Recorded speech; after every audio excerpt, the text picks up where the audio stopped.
In this video, I want to show you how we run NMAP as a client on a Ubuntu machine to attack another machine which is running IIS. So in this video, we will demonstrate exactly how that is done. IIS is a web server, so NMAP is going to try and get all the information that is possible from that machine. This is the machine that I'm running here.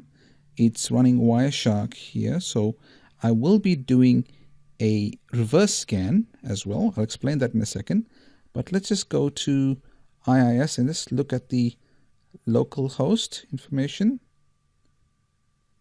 And here you'll see that it's running IIS, as I said, but let's just go and find out how we can find out more information about this machine. So let's go back to NMAP. And from there, we'll go and type in some commands and get some data of that particular machine and show you how a hacker would use this information.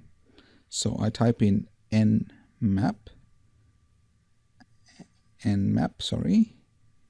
and I want to get a list of all the commands available. So let's just look at the help and let's see all the commands that are listed here that we can use NMAP for. So I'll explain more on these options later, but for now we're just going to do a demo, and that way you will see exactly how data is obtained by NMAP and how a hacker would use this for personal gain.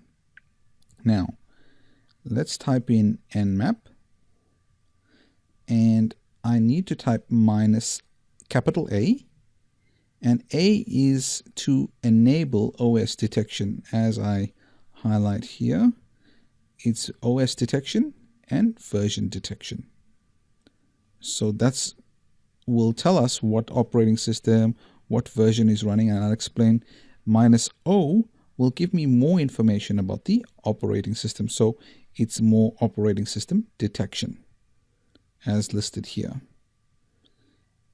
I also want to put an additional command here, -VV, which will give me a increased verbosity, which will give me an increased data list of exactly what's going on, some more details about what's happening on that particular victim or attack machine.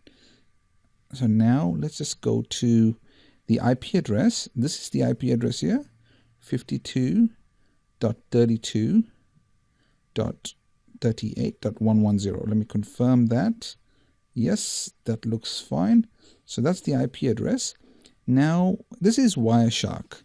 Wireshark also will allow me to see the packets that are coming from the hacking machine. So I want to do a reverse scan. So this is the IP address of my machine that I'm running the NMAP from.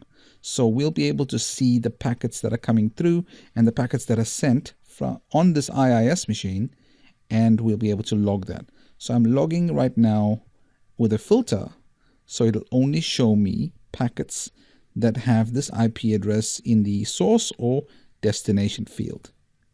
So let's go on to the scan and let's see if packets start appearing. So let me just press the enter key, and once that's done, the scan will start. Here we go. Okay, the scan has started and it's discovering some open ports. It's giving me some pings, some information about what ports have been discovered.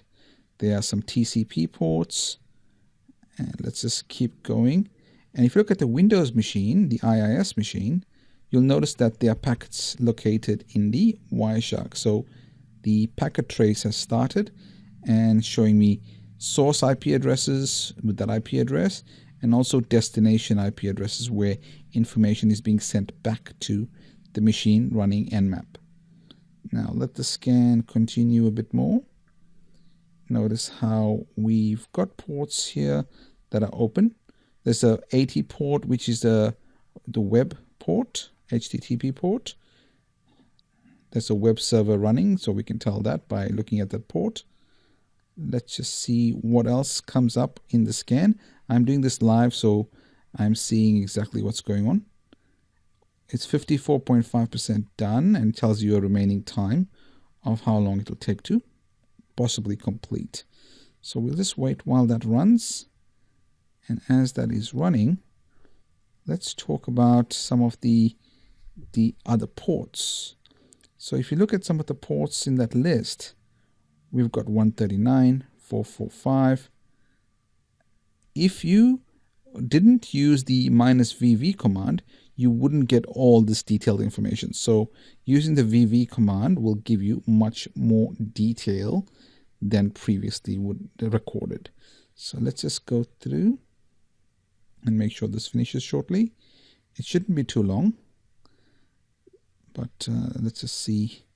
This is what a hacker would use. They would look at this information, and I'll explain what types of things they would look for to steal data, to find vulnerabilities. So with the ports, port 80 we talked about being a web server. Port 139 and 3389 are for remote desktop. Port 443 is for HTTPS. And what else is there? Let's just keep going. Wait for this to finish shortly. It takes a little while depending on your connection speed and things like that. So it's completed, almost done. So let's just scroll down a little bit. Here we go.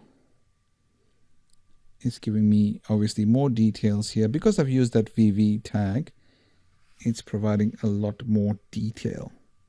So here I see some interesting things which I'll explain. Now you see this Windows running on this. It shows me the HTTPS port, NetBIOS ports. It also tells me that it has an IIS machine, and if you look up here, 8.5, that being the version.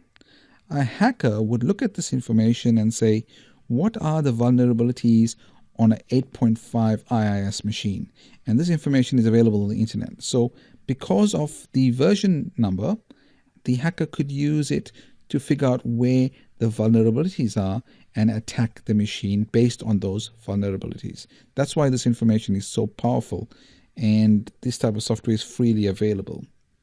So let's just keep going, and you'll see that we also have the OS system, which is listed as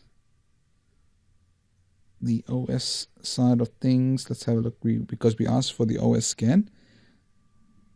Notice how it tells me it's a Windows machine. It's giving me a Microsoft machine. What else is it giving me? Let's have a look here. It's telling me IIS server for Windows Server 2012 with this particular standard release. So think about these vulnerabilities are available on the internet for this particular version.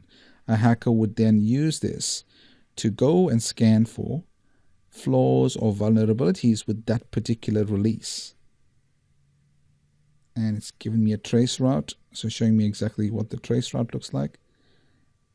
So as you can see, this information, just by running the NMAP software, has given me so much detail that a hacker would use to then find out whether the machine is worth attacking, where the holes are, what is the weakness in that particular system. So as an ethical hacker, you know that by using the software, you can actually find out if there are holes in your network or a client network and figure out exactly how to fix those vulnerabilities.